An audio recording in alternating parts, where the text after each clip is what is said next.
आज 352वा शिवराज्याभिषेक इंग्रजी तिथीनुसार आहे। 6 जून 1674 या दिवशी राज्याभिषेक छत्रपती शिवरायांचा झालेला होता आणि खऱ्या अर्थाने या स्वराज्याला छत्रपती या दिवशी लाभले होते। अनेक विरोध, स्वकीयांचा, परकीयांचा याच्यावर मात करून आजच्या दिवशी छत्रपती शिवरायांचा राज्याभिषेक झाला।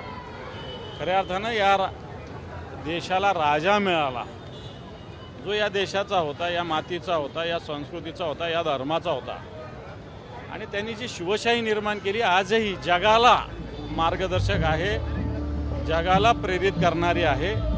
मला असं वाटतं कोणतंही सरकार आलं तर त्यांनी या शिवशाहीच्या जर विचाराच्या आधारावर चाललं तर निश्चित ते आदर्श राज्य ठरू शकतं।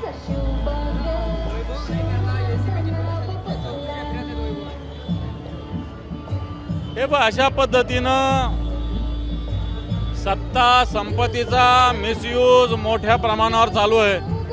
विधान परिषदेच्या निवडणुकीचा फॉर्म वापस घेताना तुम्ही ते बघितलेलं आहे आणि मला वाटतं हे प्रकार अजूनही चालूच आहे।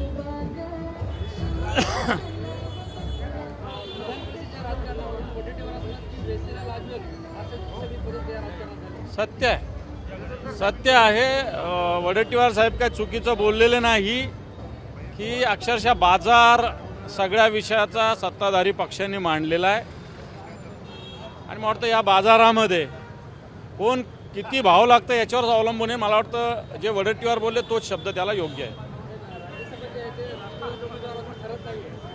ठरेल आता त्यांच्या पक्षाचं, त्याला काय उमेदवार ठरायला काय लागतं, ठरेल।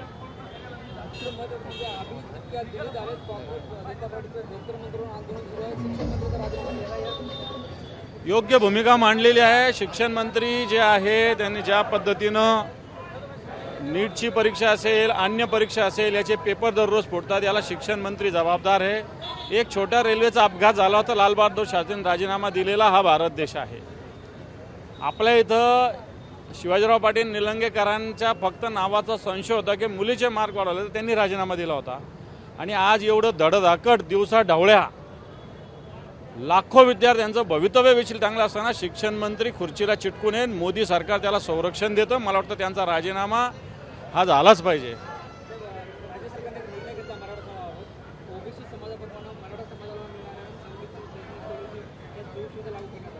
मला असं वाटतं ज्यावेळेस भेटतील त्यावेळेस याला सत्यता मानता येईल। आत्ताच मला या मराठा समाजाच्या या मागण्याविषयीच्या अभ्यासकांची भेट झालेली आहे। डिटेल आम्ही संध्याकाळी चर्चा करणार आहोत। परंतु लबाडाच्या घरचं जेवण केल्याशिवाय काही सत्य नसतं। एकदा पूर्ण अभ्यास करावा लागेल, त्याची SOP तपासावं लागेल, मगच याच्याविषयी प्रतिक्रिया व्यक्त करता येईल। थँक्यू।